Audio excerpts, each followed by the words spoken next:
Look at that. Simple. It's a simple recipe. You're gonna love it because it's chicken. Your choice of chicken, boneless, in a food processor. Spin it down until it's a paste. Put that into a mixing bowl. Add some breadcrumbs, some mayonnaise, a little heaping tablespoon of mayonnaise for a little over a pound of chicken, salt, and pepper, fish sauce, ponzu, chili sauce, Szechuan pepper, green onions, garlic. It's super healthy. It cooks super quick, but I think 40 minutes is that's a weeknight dinner. The whole thing done. You're at the table eating with your family, your kids, your dogs are begging on the floor, and the cat's trying to get up onto the table because that's what cats do after they get out of the cat box. Oh, don't even get me started. Go ahead and subscribe. Maybe someday I could monetize this channel and get out of visual effects.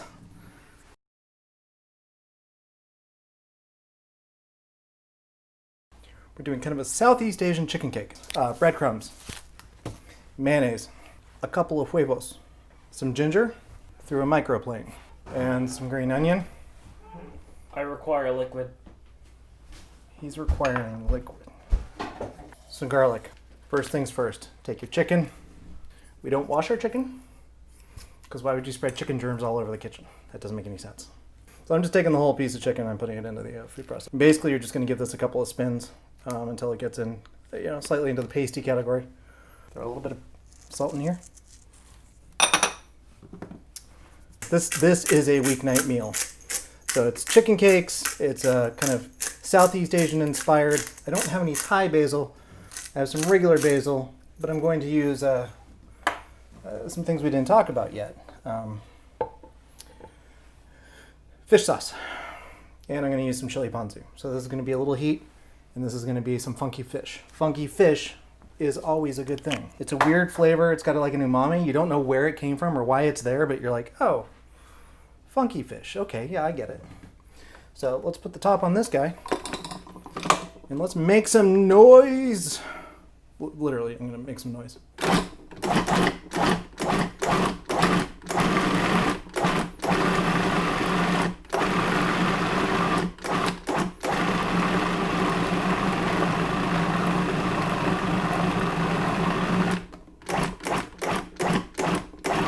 I'm going pretty pasty because I can.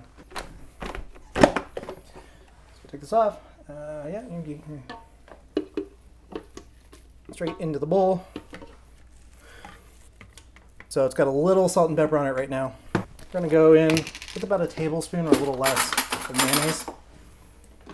And the reason is it's an emulsion. And the oils and the fats in it are the things that sort of keep the whole thing from drying out. So this is where we pop in an egg. Ginger in.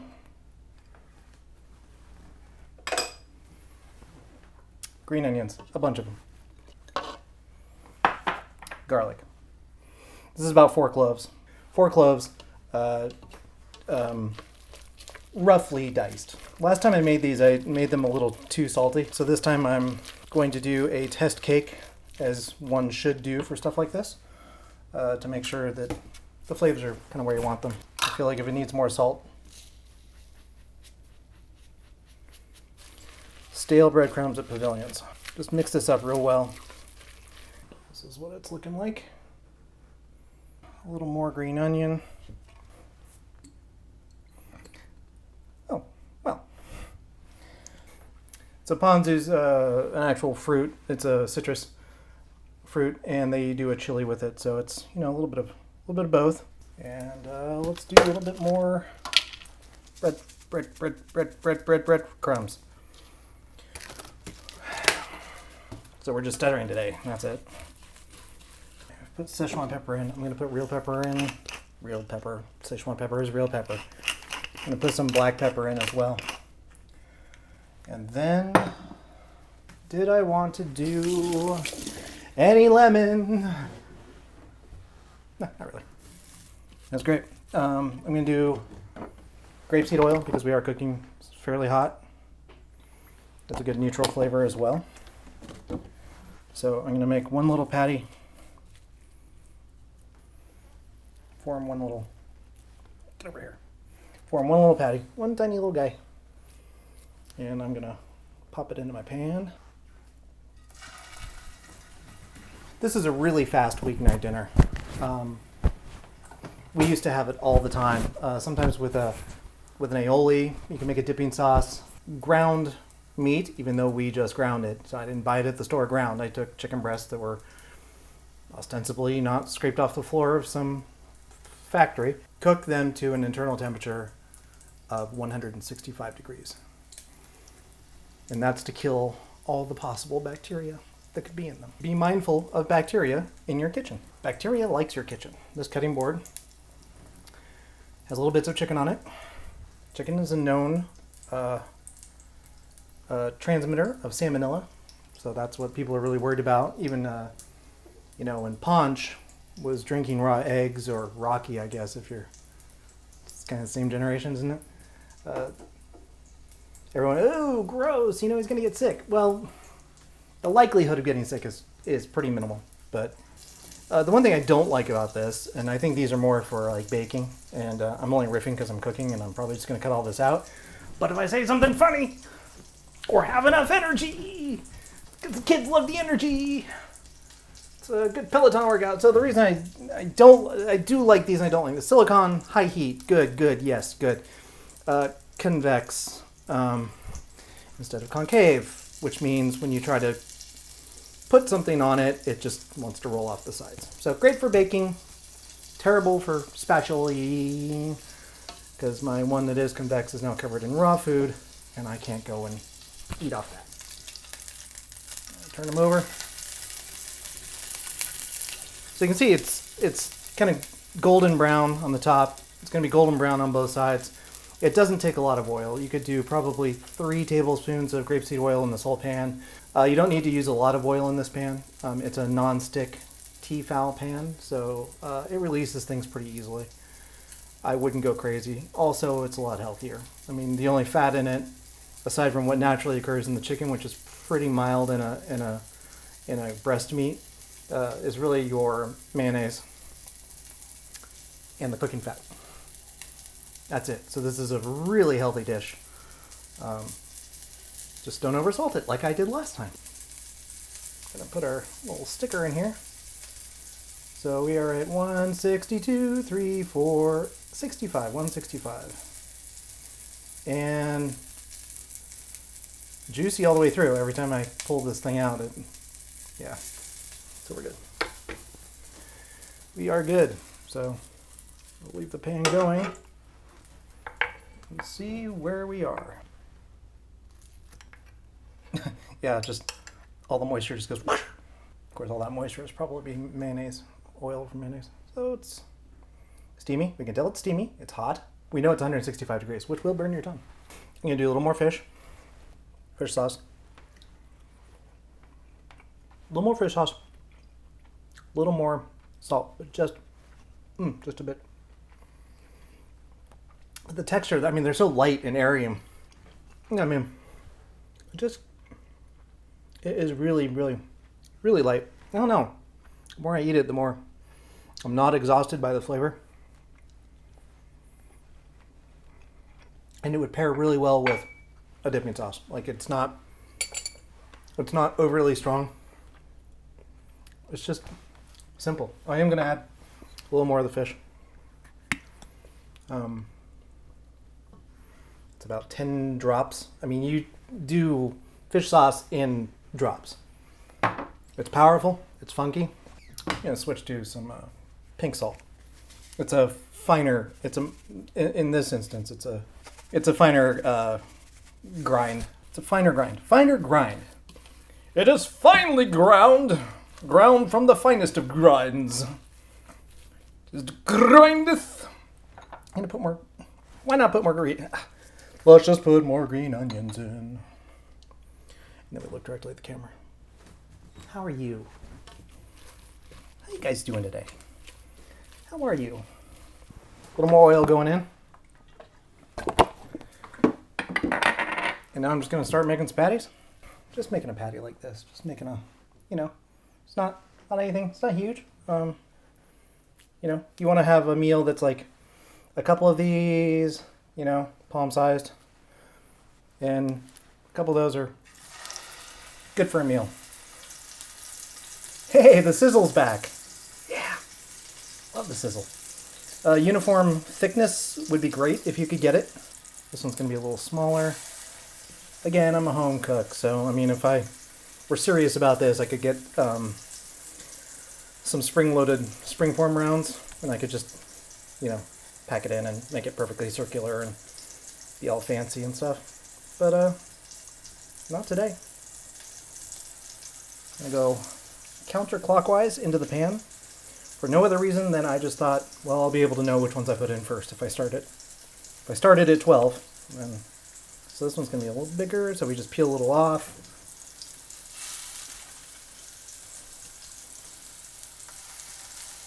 A little nutso.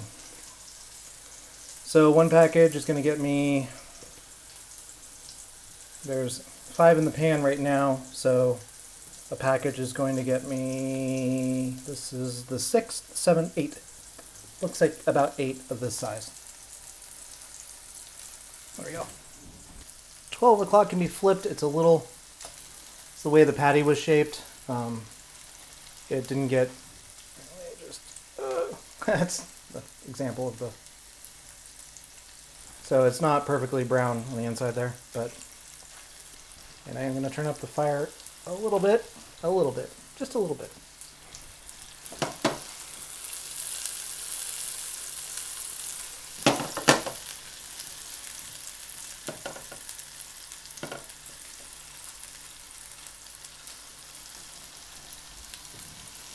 So if it took 15 to 20 seconds to go from each one, you could probably turn them over in a similar order. When it's 165, it's done. Take it out, don't burn it, don't dry it out. 165 is perfect. Food safe. And you can eat these right away. They freeze really well. So you can package them up in like a quart Ziploc, put 2 in a Ziploc so each person can have 2 when they pull it out. You can heat them up in the microwave, or you can heat them up in a frying pan like this. It's even rarer. And even rarer.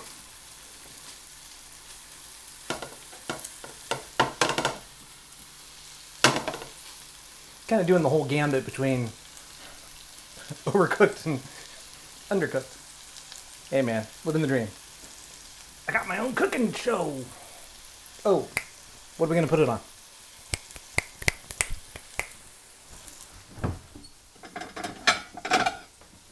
Because we're cooking on oil, I'm going to put them onto a plate that has a paper towel down.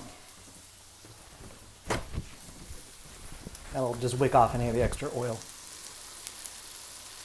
And having a paper towel on the stove near an open flame, it's always a recipe for disaster. 127. I'm just going to run the yard out here. 123. Yeah, they're all, as I put them in by degrees, different. I wonder if we could turn these back over. Yeah, because they're getting kind of dark.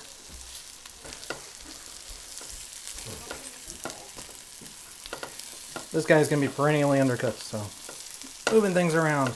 I lost all track. It's crazy. I don't know which one's which. That's not true. I sort of do. That shell game. Which one's got salmonella?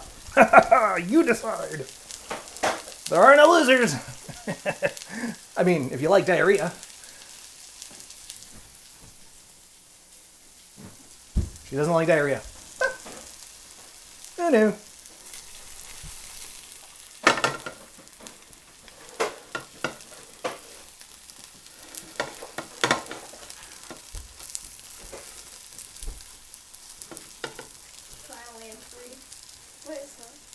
Chicken cakes. They look good. Yeah, they're kind of like your chicken cakes, only made out of chicken and not soy texture protein.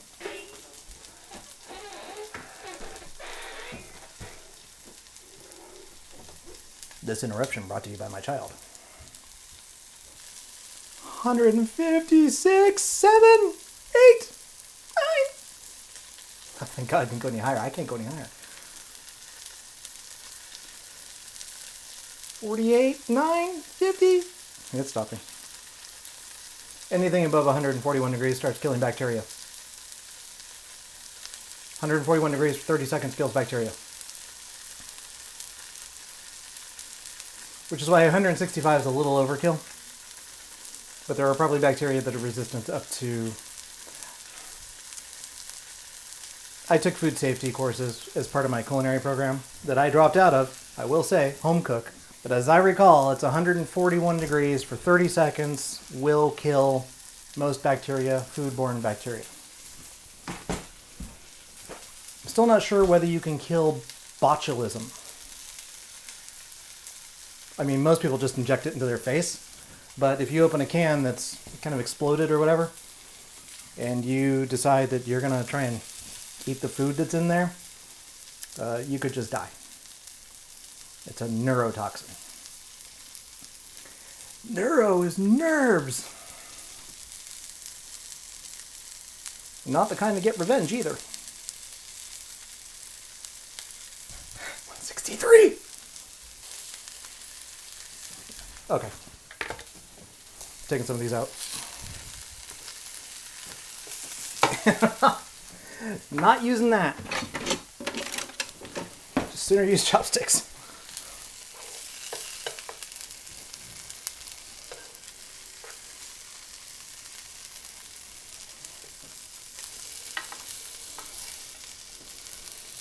James, why do you use chopsticks for everything? I don't know. They're easy and plentiful. Look at that. It's super healthy. It cooks super quick. I started this whole video 41 minutes ago after doing a little bit of prep. I've mostly been talking and cooking. But I think 40 minutes is that's a weeknight dinner. I mean, because start to finish. I could have been cooking some veg on the side here. I could have had some rice going if I wanted to serve it over rice. My rice cooker takes an hour, so. But anyway, I mean, yeah, it's an hour. It's the whole thing done. You're at the table eating with your family, your kids, your dogs are begging on the floor, and the cat's trying to get up onto the table because that's what cats do after they get out of the cat box. Oh, don't even get me started. Stupid animals. You should press the like button. I don't know where that is. Down here? Like button. You should subscribe. That's the red button down there, I think. I don't know. I don't go on YouTube. I just post videos because it's a lockdown. Nothing else to do.